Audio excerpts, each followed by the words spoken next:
নমস্কার আমার প্রিয় পরিবার, গুড ইভিনিং। তো আপনারা প্রত্যেকে সবাই কেমন আছেন? আশা রাখবো প্রত্যেকেই ভালো আছেন ও সুস্থ আছেন। আর আপনাদের ভালোবাসায় ও ভগবানের আশীর্বাদে আমিও বেশ ভালোই আছি। তো আজ দিনটি হচ্ছে রবিবার, আর ঘড়িতে এখন সময় ঠিক বিকেল 5টা। তো এখন থেকে আমি আমার ব্লগটা স্টার্ট করলাম। আশা রাখবো আপনারা প্রত্যেকেই আমার পাশে থাকবেন এবং ভিডিওটা কন্টিনিউ স্কিপ না করে পুরো লাস্ট পর্যন্ত দেখবেন। আর আমিও চেষ্টা করব যাতে আপনাদের ভিডিওটা ভালো লাগে সেই রকমভাবে তুলে ধরার। তো আজকের ভিডিওটা কিন্তু একদমই একটা সিম্পল মানে ছোট্ট। আজকে আমি একদম আপনাদের সঙ্গে শেয়ার করব যে বিকেলবেলা মানুষ যখন বিকেল টাইমে না দেখবেন সবারই একটু হালকা খিদে পায়, তো তখন ঘরোয়া পদ্ধতিতে কিভাবে সিম্পলভাবে মানে একটা রেসিপি, সেটা হচ্ছে পাস্তা। তো সেটাই আজকে আমি বানাবো। তো ভাবলাম চলো তোমাদের সঙ্গে একটু শেয়ার করি। তো এটা চলো আজকে আমি আলু দিয়ে পাস্তা বানাবো। তো সেটা খেতে তো দুর্দান্ত হয়ই, আর বানানোটাও বেশ সিম্পল, অতটা কষ্টসাধ্যও না। আর এমনিতেও পাস্তা বানাতে অতটা কষ্ট হয় না।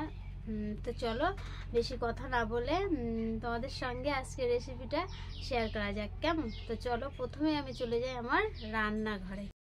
তো দেখেন রান্নাঘরে এসেই কিন্তু প্রথমে গ্যাসটা জ্বালিয়ে আমি একটা বড় কড়াই উনুনের উপরে বসিয়ে দিয়েছি।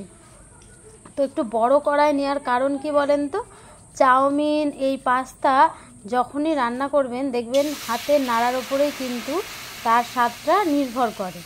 তো আমার নাড়াচাড়ার সুবিধার্থের জন্যই আমি একটা বড় কড়াই বসিয়ে নিয়েছি।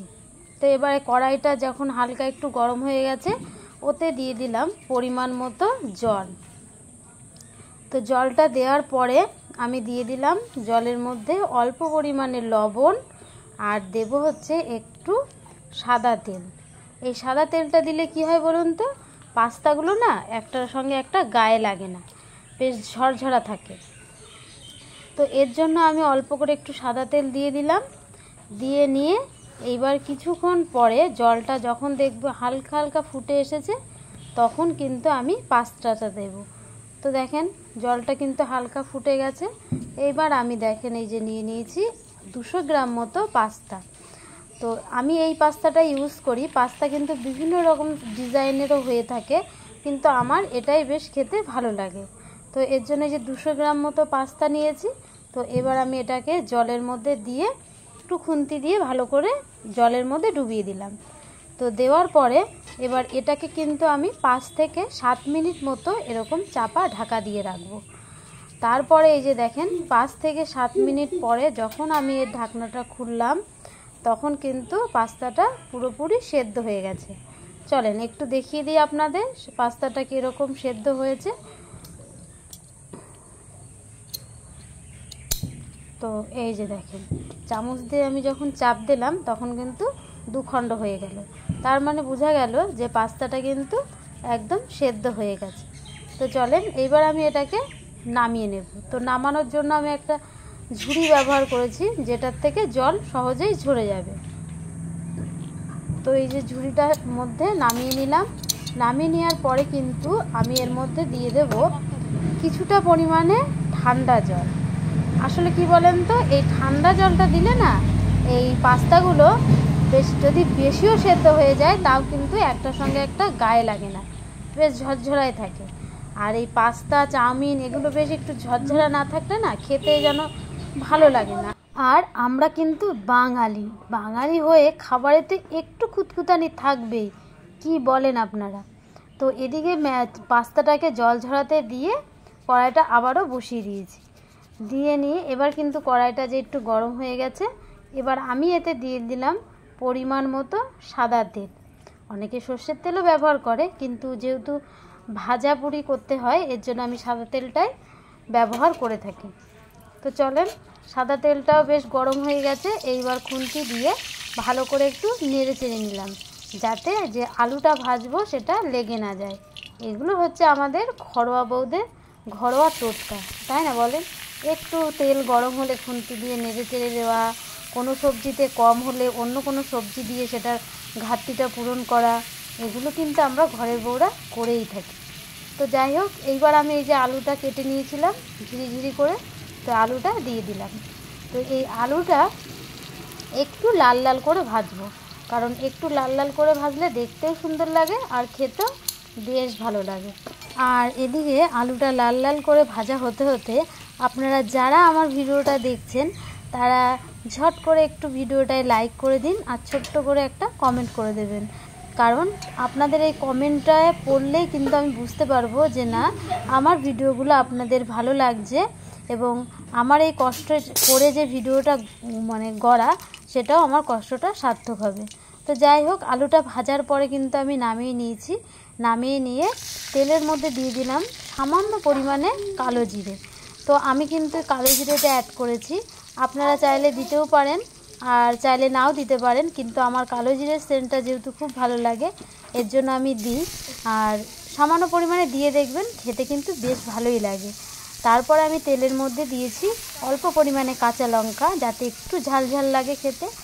আর তারপরে দিয়েছি দেখেন একটু চারকোনা টাইপের করে পেঁয়াজ কেটেছিলাম, তো সেই পেঁয়াজ কুচি। তো এবার আমি এই পেঁয়াজটাকে বেশি আঁচে নয়, হালকা আঁচে একটু লাল লাল করে ভেজে নেব, যাতে পেঁয়াজটা পুড়েও না যায় আবার কাঁচা কাঁচাও না থাকে। তো দেখেছেন এই যে হালকা লাল লাল করে যখন পেঁয়াজটা ভাজা হয়ে গেছে, তখন আমি কিন্তু এতে অ্যাড করব এই যে ফেটিয়ে রাখা ডিম। তো এবার এই ডিমটাকে দিয়েও কিন্তু আমি ওই হালকা আঁচেই হালকাভাবে নেড়ে চেড়ে ভেজে নেব, কারণ ডিমটাও আর পেঁয়াজটা যাতে সমানভাবে সমতা বজায় থাকে। তো এভাবে হালকাভাবে ভেজে নিয়ে যখন দেখব যে ডিমটাও বেশ ভাজা ভাজা হয়ে গেছে, আর তারপরে আমি কিন্তু এতে অ্যাড করে দেব আগেই ভেজে রাখা সেই আলুগুলো। তো আলুগুলো দিয়ে নিয়েও ভালো করে নেড়ে চেড়ে নেব। আপনাদের তো ভিডিও শুরুতেই বলেছিলাম, চাউমিন, পাস্তা এগুলো কিন্তু নাড়াচাড়ার ওপরেই জিনিসটার স্বাদটা নির্ভর করে। তো চলেন, আলুটাও দিয়ে ভালো করে নেড়ে চেড়ে নিয়েছি। এইবার পালা হচ্ছে এই যে সেদ্ধ করা পাস্তা। তো এবার এটাকেও আমি অ্যাড করে দিলাম, দিয়ে নিয়ে এবার পেঁয়াজ, আলু, ডিম, পাস্তা সবগুলোকে ভালো করে নেড়ে চেড়ে মিক্স করে নেব। আর ভালো করে নেড়ে চেড়ে মিক্স করে নেওয়ার পরেই কিন্তু আমি অ্যাড করে দেব হচ্ছে এই যে স্বাদের রাজা লবণ। তো এইবার আমি এতে দিয়ে দেব পরিমাণ মতো লবণ। আর এই লবণটা দেওয়ার পরে কিন্তু আমি অ্যাড করব হচ্ছে সামান্য পরিমাণে হলুদ। তো লবণ হলুদ দেওয়ার পরে যেটা এবার পালা হচ্ছে নাড়াচাড়া, কারণ এইবার হলো নাড়াচাড়ার পালা।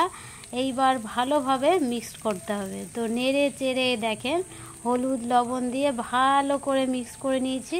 আর দেখতে দেখেছেন কতটা সুন্দর লাগছে। একে সাজানো কিন্তু আরও বাকি, কারণ হচ্ছে এই যে দেখেন এইবার আমি দিয়ে দেবো এতে টমেটো সস। আপনারা চাইলে টমেটোটাও দিতে পারেন, কিন্তু টমেটোটার থেকে সসটা দিলে এটার কালারটাও দেখতে সুন্দর হয় আর বেশ খেতেও টেস্টি হয়। তো টমেটো সসটা দেওয়ার পরে আমি আবার ওই যে নেড়ে চেড়ে নিলাম, ভালো করে নেড়ে চেড়ে মিক্স করে নেওয়ার পরে দেখেন আবার দেখতে কত সুন্দরই হয়ে উঠেছে। এরপরে আমি কিন্তু এতে অ্যাড করব হচ্ছে আসল মশলা, হ্যাঁ পাস্তা মশলা। আপনারা চাইলে ঘরে যদি ম্যাগি মশলা থাকে সেটাও কিন্তু দিতে পারেন, কারণ ম্যাগি মশলা দিলেও খেতে খুব টেস্টি হয়।